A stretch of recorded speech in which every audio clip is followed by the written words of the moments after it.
when you put forth a serious amount of effort in that meditation session, you will get back tenfold what you put out, and it will last. The stronger your concentration ability gets, the longer it lasts after your meditation session, the easier becomes your mindfulness practice.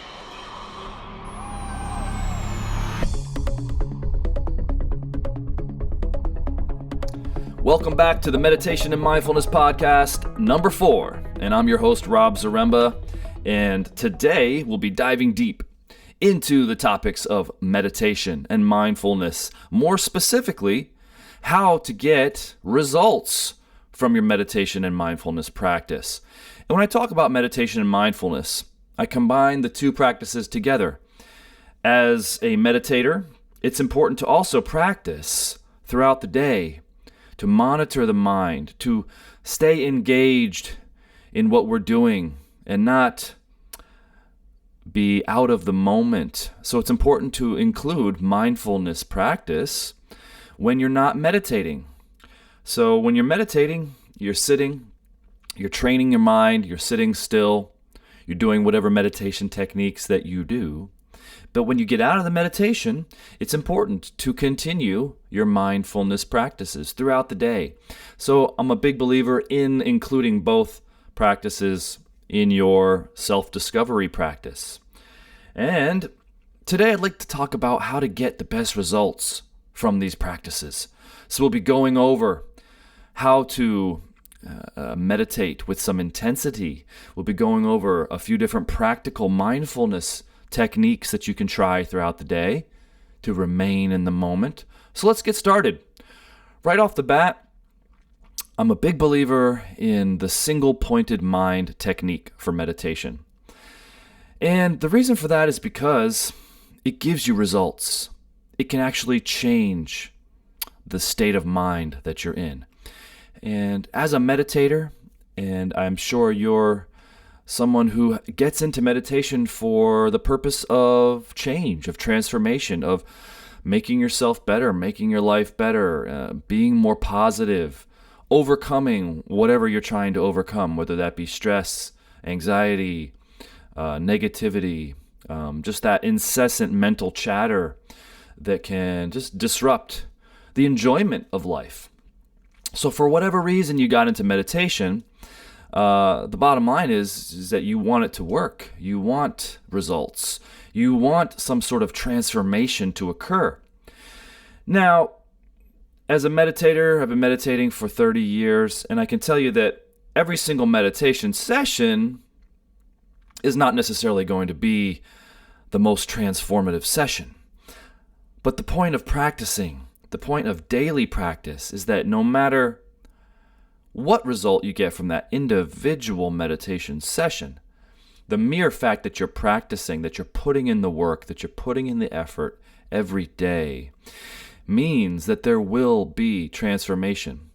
Even though today you meditated and it wasn't the best meditation you ever had, it is setting you up for that next meditation. The fact that you practiced today alone sets you up for tomorrow. So there's never a wasted meditation. Even though it might seem like it wasn't the best meditation that you ever had, it's like depositing a penny into that piggy bank. And at the end of several weeks, months, years, you open up that piggy bank and you've got a lot of money that daily deposit had built up. And you didn't see it when you deposited that penny, that dime, that nickel, that quarter. But over time, it added up. And so meditation practice can be very similar to that.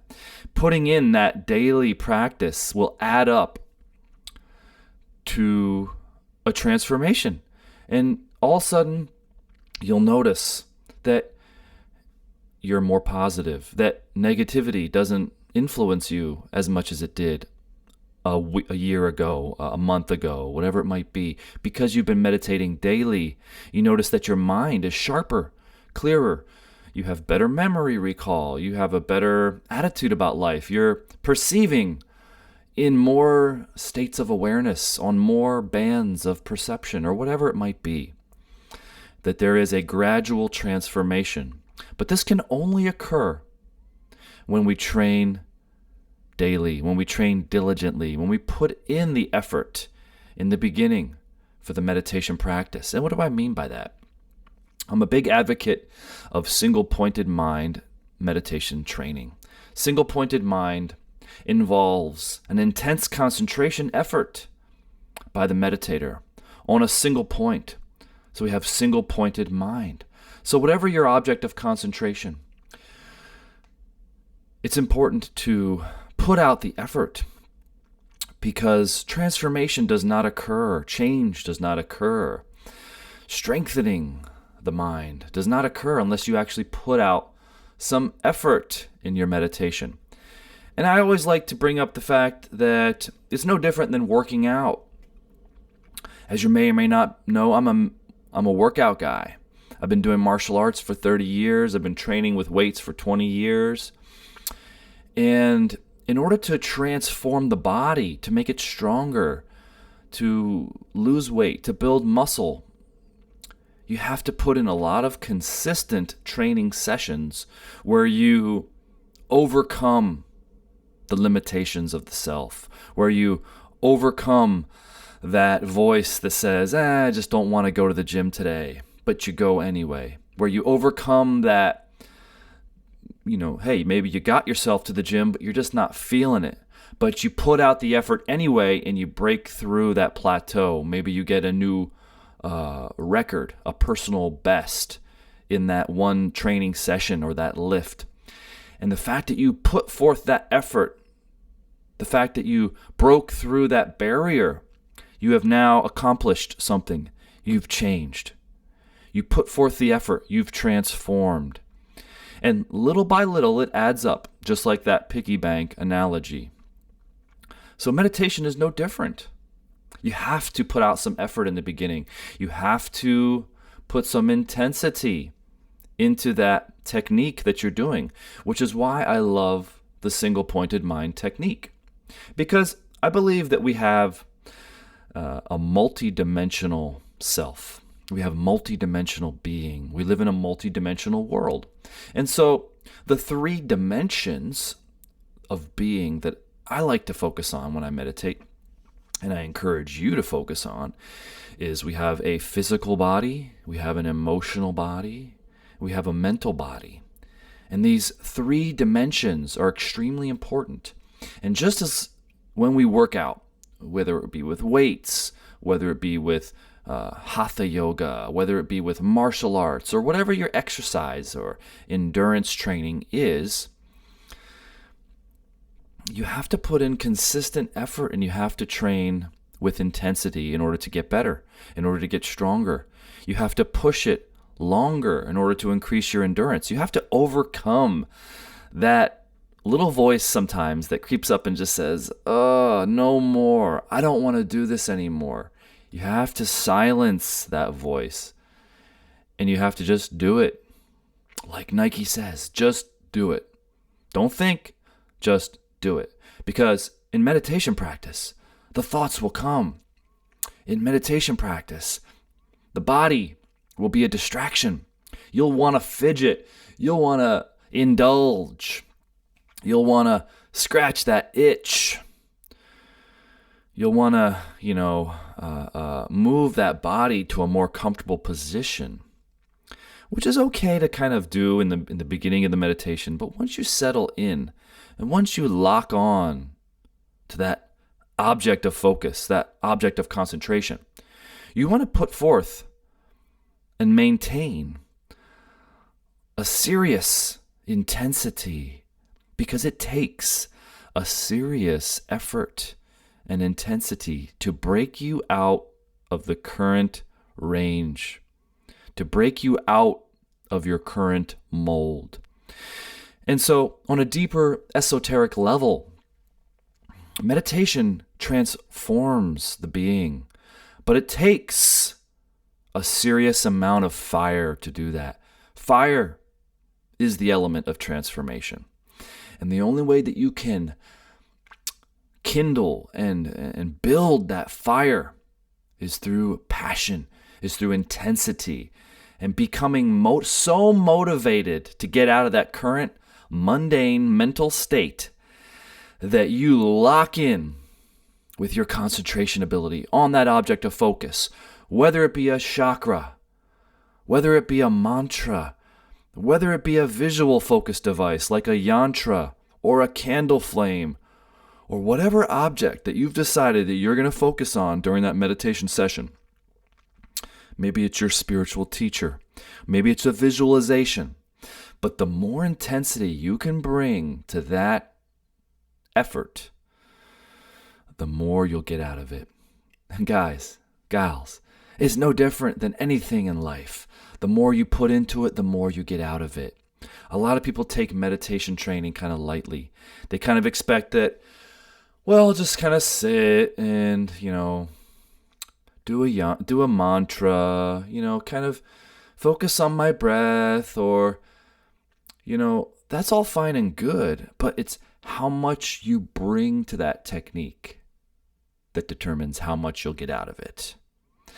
And if you just kind of sit and la-di-da, hey, I meditated today, and I don't mean to poke fun at anybody, but we've all been through days where we kind of feel like that, but you have to break out of that mundane mindset in order to transform, in order to change. And what we're talking about is a radical feat. This is not an easy thing to do, to change. Do you think it's going to require a minimal amount of effort? You think it's going to require? You think you're going to change with just putting in a part-time effort when you go to meditate? No. You have to put in a tremendous amount of effort in order to transform, because, my friends, we are battling years, perhaps lifetimes of habit. We're battling years of conditioning, perhaps lifetimes of karmic tendencies that have become who we are, or who we think we are. In order to overcome those habits, those tendencies, that conditioning that we have taken on, that has become who we are and how we see the world and how our mind works, it's going to take a tremendous amount of effort, no different than going into that gym or to that workout session and just saying, you know what? I'm going to sit here on this treadmill for 30 minutes, even if it kills me. Even if by the 10-minute mark, I'm like, I do not want to do this. I'm going to sit there and I'm going to do it until the time is up. And in meditation, sometimes it can seem that way. Let's say you set your timer, and I'm a big believer of setting your timer. Let's use the tools that we have. I think to create a successful meditation practice, it's good to time your meditation sessions. I like to do a minimum of 20, 25 minutes, sometimes 30-minute meditation sessions. And in order to make sure, to ensure that I sit for at least that 20, 25, or 30-minute time frame, I use a timer app. And there's many different timer apps. The one that I've been using lately, now of course you could just use your regular timer app that kind of comes with your iPhone or your Android phone or your Google phone or whatever phone that you have. I'm sure that there's a timer app that comes, because that timer app usually has an alarm. It's got the timer. So you set the timer for the time, you hit go, and boom, you sit there for that time. Now, that's one form of discipline, is just enduring the amount of time that you set for yourself for that meditation session. That's one obstacle that we need to overcome. Well, for some, it's just getting to the sitting part and just sitting consistently every day. And that comes from the commitment that you make to yourself to schedule a daily meditation. And as I've discussed before, I recommend meditating in the morning, making it part of your morning routine, doing it when you know you're going to have that 20, 30-minute time frame in the morning that you can dedicate. I like to do it after I wake up, have a bite to eat, take a shower, and then sit down to meditate. No matter what day it is, that's my morning routine, and I'm sticking to it. Now, if for some crazy reason that just doesn't happen in the morning, for whatever reason, then I try to fit it in later in the day, and that's okay. So, there's many different levels of commitment. For some, it's difficult to just commit to meditating every day. For others, it's difficult to sit through that meditation session, unwavering, just to get through it, just to make it through and not think about, gosh, how much more time is left. And then as you get more experience in your meditation practice, there'll be different levels of commitment. So, for example, when I practice my single-pointed mind technique, I've pretty much got the, committing to daily meditation down. I've pretty much got the committing to, making it through the meditation session. And what I work on is committing to the object of focus in my single-pointed mind meditation practice. So I like to do, let's say, a single-pointed mind technique on the chakras. I like to do a single-pointed mind technique, concentration technique on the yantra to warm up. I have a yantra in my meditation area that I put on the wall. It's a visual focus device. It's a design, and it's got a dot in the center, and I just use my eyes to focus on that dot. Because our eyes are our dominant sense, usually it's pretty easy to just look at an object and practice your gazing, practice your visual focus on one object. And that, for me, gets the mind to become still very rapidly.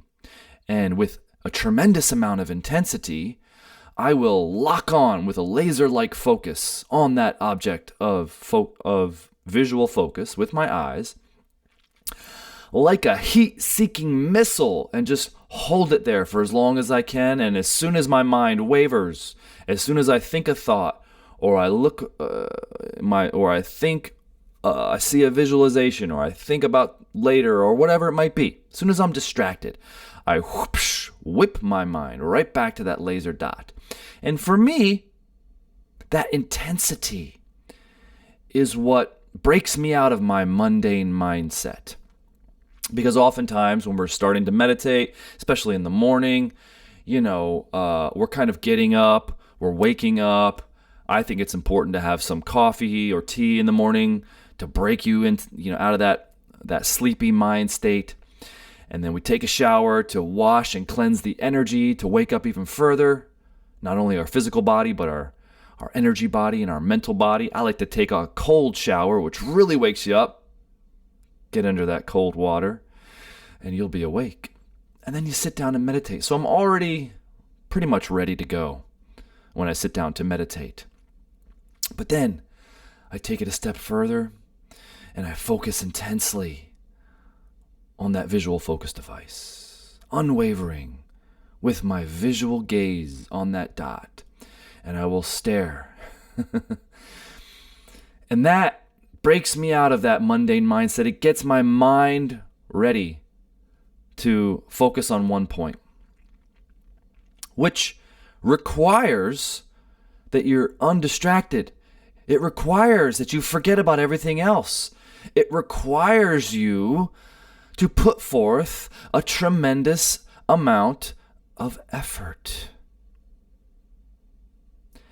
If you don't put forth a tremendous amount of effort into that little task of just looking at the dot or focusing your concentration on whatever object you're focusing on, you will not have enough energy to break out of the mundane mind state that most of us are in on a day-to-day basis. And that mundane mind state is what most people are walking around in. The world is a distraction. The world puts you into that mundane mind state by focusing on the consumerism, the commercialism, the entertainment, the stress, focusing on all the things that can keep us in a cycle of concern, worry, survival, the lower states of mind. Now, it takes a tremendous amount of energy to train, to change. Just like when you go into the gym or when you start a workout program, if you go into it tired and unmotivated, without any intensity, well, chances are you're not really going to get a good workout session. Chances are you're not really going to get much done without a tremendous amount of energy, which is why pre-workout formulas are so popular, which usually contain caffeine and other sort of nutrients, nootropics that might increase your intensity, increase your focus, and allow you to train at a certain level that's going to give you the results that you're looking for. Because let's face it, we're busy. We've got families. We've got obligations. We've got responsibilities. We've got bills to pay. We work. We go to school. Whatever we do, it takes up a lot of energy. So just to go and train, just to go and work out after work, for some people is just impossible because they just feel so tired. They're just done with their day. And so they go home and they sleep, or they chill, or they sit in front of the TV. And their life becomes mundane. Their mind becomes mundane. Their body becomes mundane. So just as we have the physical body, emotional body, mental body, they all need to be trained in order to become strong and in order to create the change and transformation that comes over time. It's not going to happen in one workout. It's not going to happen in one meditation session. But as I said earlier, when you put those daily deposits into that piggy bank of life, you will see the results over time. So the meditation is no different. In the beginning of the meditation, you need to put out a tremendous amount of effort. Whether your focus is simply the breath, whether your focus is on a chakra, on a yantra, whatever it might be, the more intense you focus on that object, the more undistracted your stream of awareness,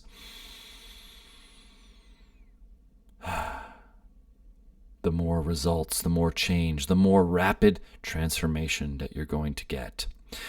Because it requires a tremendous amount of energy to change, this is why our lifestyle needs to change. This is why I recommend having a cup of coffee or tea in the morning before you meditate. Because you have to put forth a serious amount of effort. When you put forth a serious amount of effort in that meditation session, you will get back tenfold what you put out, and it will last. The stronger your concentration ability gets, the longer it lasts after your meditation session, the easier becomes your mindfulness practice. And your mindfulness practice can be carried out throughout the day, effortlessly almost. Now, sure, after maybe some time, it could be a few minutes, it could be a few hours, you start to notice that morning meditation clarity wears off because we go out into the world, we go out into traffic, we go out into work, school, whatever it might be, and we pick up on all the energies of the world. And let's face it, sometimes the world can have a lot of different distracting energies to it. Can have some negative, some positive, some just designed to grab your attention and lead you down a path that may or may not be conducive to whatever you first set out for. Having that steadfast concentration to not allow any negativity to creep in is a result of your morning meditation practice. The stronger, the more intense your meditation practice, and the stronger, the more intense your mindfulness practice will be, which simply translates into results. Being happier, being more positive, being more focused, being more clear, not only in the mind and the ability to put together thoughts, sentences, remember things, which can be very helpful for you at school, at work, whatever you do. At play, you could be a better conversationalist, make more friends, influence more people. So it's all about energy. It's all about effort. It's all about intensity when you meditate. Which is why I say meditation is not relaxation. Meditation is intensity. Now, of course, it's not contracted intensity to where your whole body is contracted, your mind is super contracted. It's a balance. It's a relaxed intensity, meaning you have to have an equal amount of concentration and relaxation, an equal amount of tension and relaxation in the body, in the mind, in the emotions. And perhaps you've heard the story of Siddhartha, where he describes all the ascetic rituals that he went through to seek enlightenment, and all the diligent things he did, and fasting, and et cetera, et cetera. You know the story. And then it dawns on him one day that, and he's listening to music or something when he hears the guitar string, and the realization comes to where the vibration, the frequency of music is a perfect balance between tension and relaxation. And the example he uses is a string on a guitar. If it's too wound up and too tense, bing, bing, bing, bing, bing, bing, bing, pop. The string breaks. If it's too relaxed, there's no note that's created. There's no frequency emitted. And then if it's perfectly in tune, then we get beautiful music. So, some practical examples in meditation of what that means to have that balance is your body. When you sit for meditation, your body needs to be in a good posture to remain alert, to allow for the energies to flow properly, and to put your body and your mind and emotional state into a state of readiness. So that posture requires a certain amount of muscular tension, but not over tension. It requires also a certain amount of relaxation for other muscles that don't need to be tensed. So it requires a perfect balance of just the right amount of tension to hold your posture in a perfect state, to hold your spine, to hold your skeleton up, to hold your head up high, and to hold your back straight. Requires a certain amount of muscular conditioning of the back muscles, the lower back, for example. So in the body, there needs to be a certain balance of the proper amount of tension and the proper amount of relaxation. Similarly, in the emotions, it requires a certain amount of equilibrium, of balance, and also in the mind. Because in the beginning, let's say I'm focusing with my single-pointed mind technique on my visual yantra, on my chakra, whatever it might be. Let's use a chakra for an example. In the beginning, the meditation session, it requires a tremendous amount of effort to keep the mind focused on one point, because the mind is already coming from a conditioned state And the conditioned state of the mind is usually one of unorganized mess. Because we're so sensitive and we absorb and we are imprinted with everything, there's such a myriad amount of distractions these days. And so our mind is in a constant state of activity. Let's just put it that way. Not only from our own conditioning or our whole lifetime of conditioning and our whole lifetime of conditioned mind in order to perceive the world. Because we perceive the world through mental filters. The first mental filter that we learn is a language, is one of them. And so, we have these kind of boxes, mental boxes, conditioned ways of perceiving, of seeing the world, of thinking. That's why they say think outside the box. Because if you're boxed in with your thinking, you're only seeing the world from one point of view. And it's no different in meditation.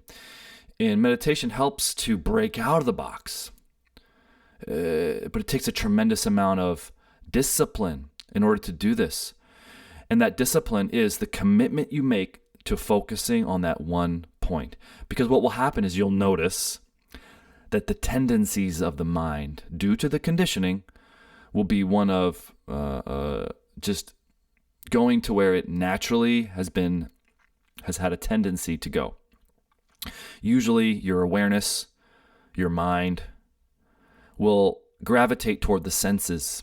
It'll gravitate to the eyes. You'll notice when you're meditating, your attention will just go to, seeing, even if your eyes are closed.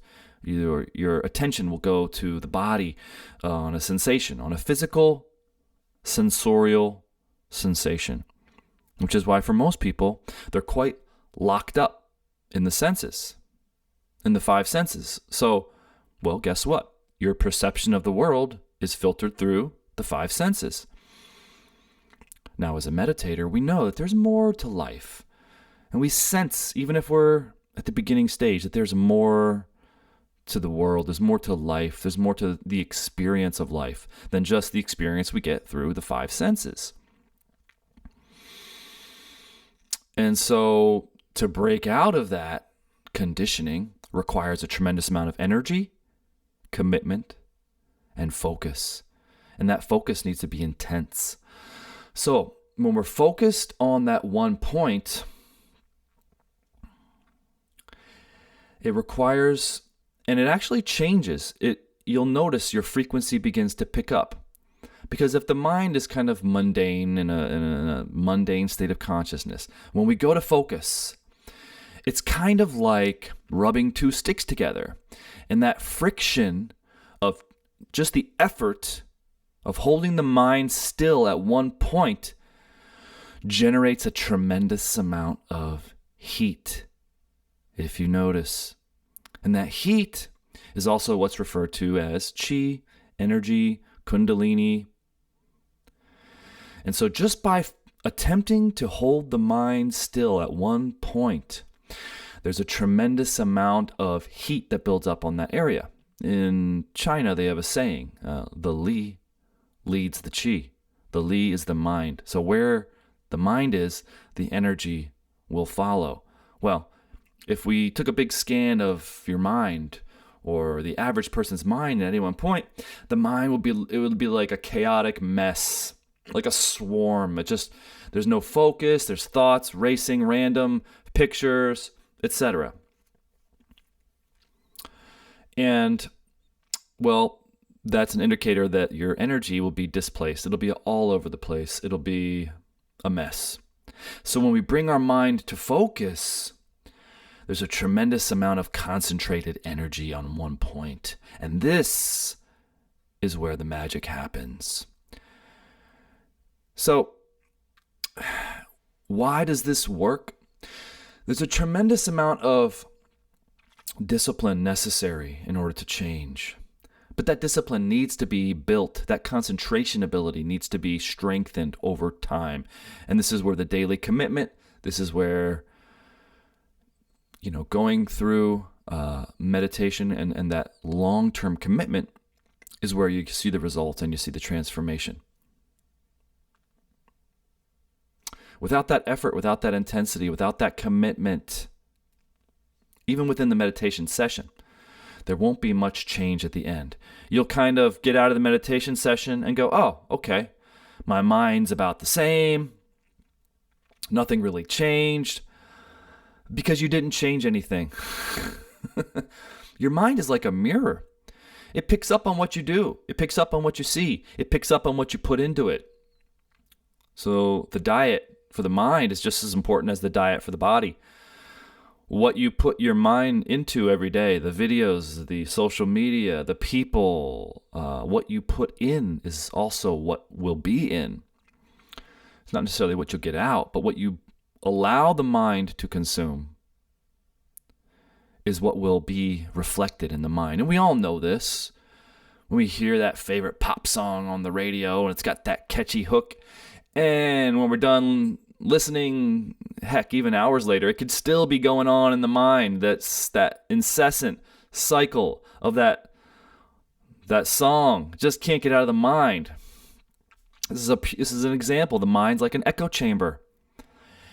And so when we take a conscious effort to train it and hold it at one point, that is what will echo throughout our mind when we're done with the meditation session, making the mindfulness practice that much more effective.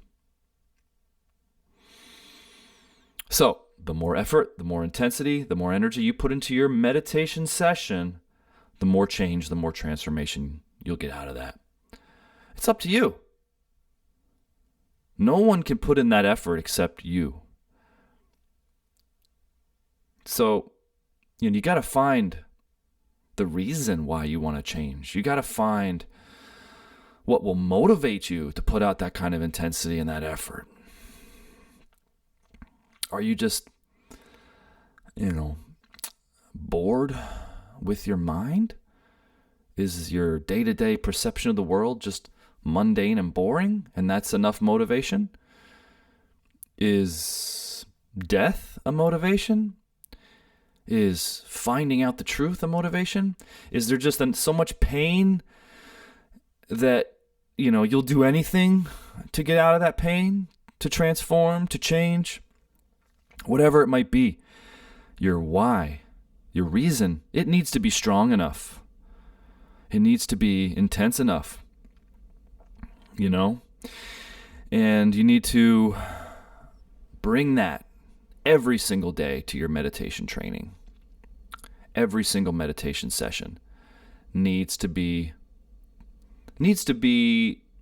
attempted to be the best one that you ever did. Now, it may or may not be. You're dealing with a mind that's been conditioned for years, a being that has tendencies perhaps from 1,000 or more lifetimes. We don't know. Let's face it. We don't know. But we do know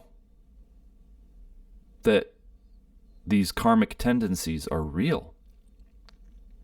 We do know that, and if you're not sure about that, we definitely know that the current lifetime tendencies are real.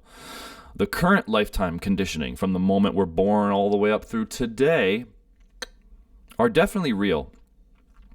Because you believe that you're an identity.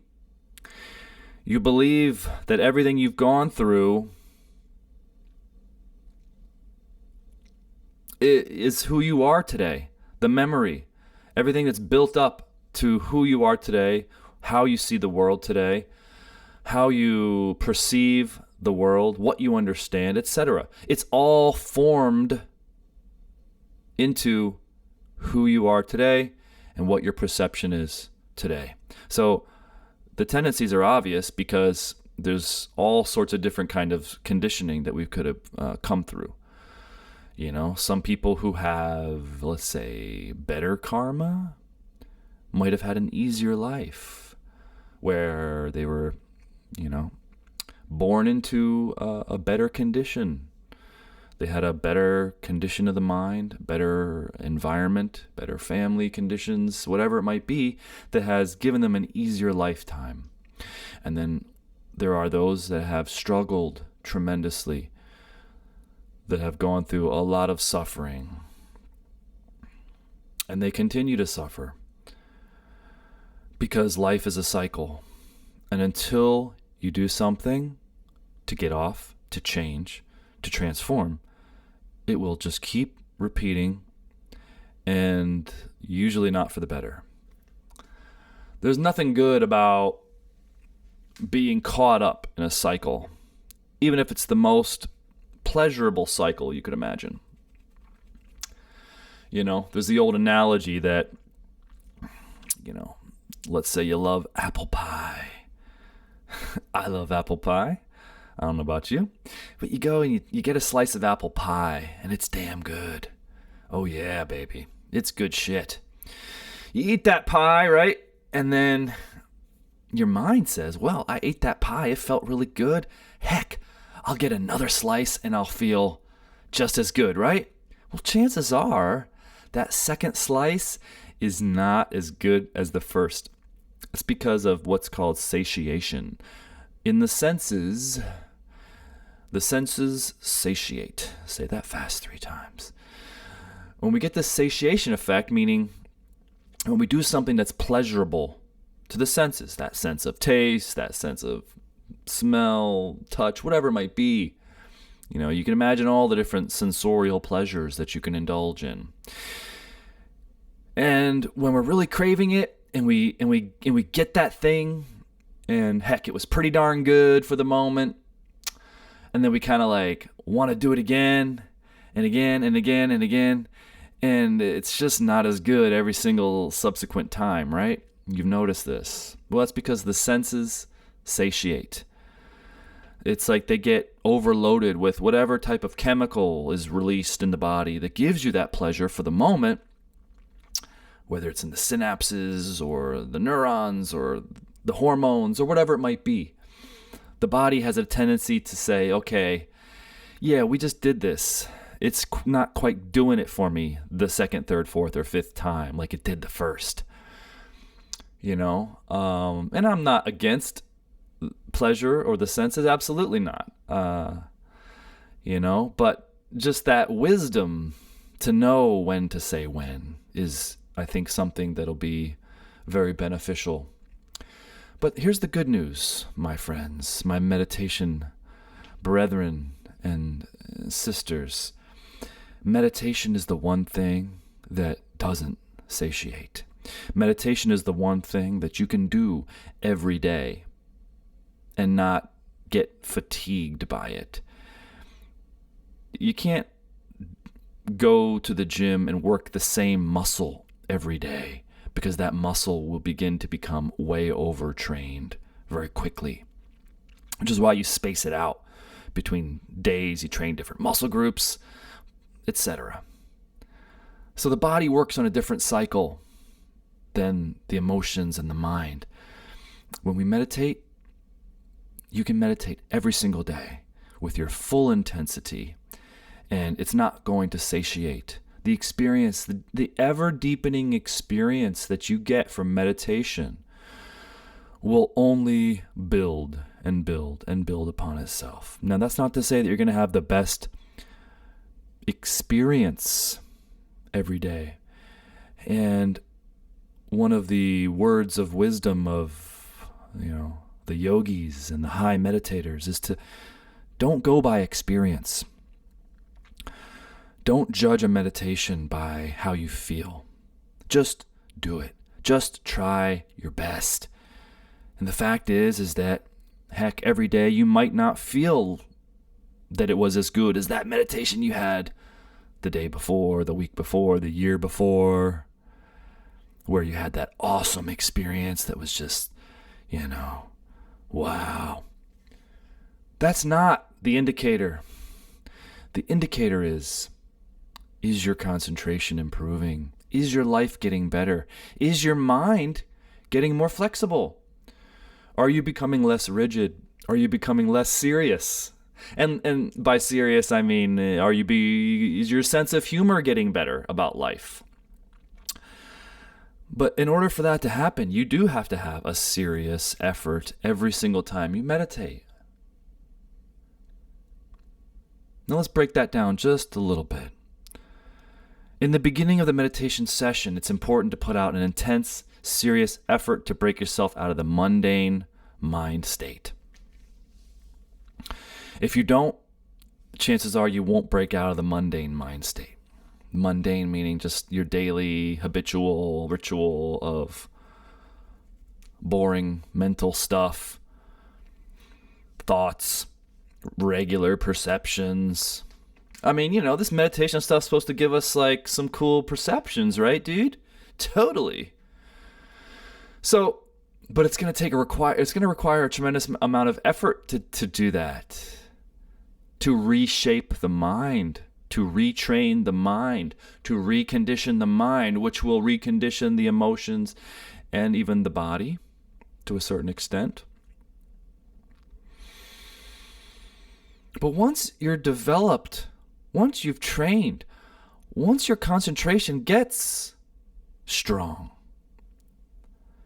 you don't have to push it so hard in the meditation. So that's where the balance between the effort, the intensity, the concentration, and the balance between the relaxation starts to come into play. Once you've put out the effort and you start to notice that those two sticks that you were rubbing together generated some heat, well, you don't have to rub them together so hard. You can just kind of feel the heat. A great analogy that my teacher used to give is, imagine when a rocket, or let's say the space shuttle or whatever they're using these days, it takes a tremendous amount of effort and a tremendous amount of energy, rocket fuel, to blast off, to get that rocket just, and however heavy that thing is, just to overcome gravity. It takes a tremendous amount of effort. But once it's up and once it gains momentum, once it's gotten into orbit, you can turn the rockets off. And just the energy of the momentum of space will continue to move the rocket. And so I think that's a great analogy. When you meditate, it takes a tremendous amount of energy in order to just get out of the mundane mind state that you're in at the beginning. But once you've kind of risen above your mundane mind state, you'll notice that the momentum gathers, and it's much easier to be in that meditative state, and it will require less effort and less energy. So the effort is not the end result. The intensity is not the point. That's just a means to an end. The point is to be in a meditative state. And that meditative state can be described many different ways. Stillness, bliss, ecstasy, oneness, samadhi. But in order to get to that point, folks, you have to put out a tremendous amount of effort, energy, commitment, consistency. And this is probably the toughest part that people, either they skip it and they never get the results that they want, or they just aren't motivated. Maybe they didn't have the instruction, maybe they didn't have the coaching or the guidance to push them through those early levels. So I think we've pretty much put a nail in that one. That put a fork in it. It's done. Meditation requires a tremendous amount of effort, intensity in order to break out of the mundane mind state. And then throughout the day, while you're in that higher state of consciousness that you've developed in your meditation practice, in your meditation session, now the ability to practice, the ability to remain in that state requires the mindfulness practice. And the mindfulness practice is multivaried. It could be a multidisciplined type of practice. When you're already in a meditative state, how do you keep it there? Well, by being engaged in whatever task, whatever job, whatever activity you're doing, by being fully engaged in that task. And when you notice that your mind starts to wander, just like in meditation, when you notice that you start to think thoughts about what's happening later, what I did in the past, or worries, concerns, or whatever brings you out of the moment, whatever brings you away from that effort, task, or action, you simply bring your awareness back to the effort, task, or action that you're doing. And this is the mindfulness practice. This is the deep, esoteric mindfulness practice. Mindfulness is not using an app to every hour on the hour take a breath or become aware of your breath. I mean, these are early stages. These are steps. True mindfulness practice is remaining in a meditative state while you're out and about in the world doing your activities. So I will leave you on that note today, my friends, and thanks again for listening to the Meditation and Mindfulness Podcast. And we will see you in the next one. Thanks, and you guys take care. Bye-bye.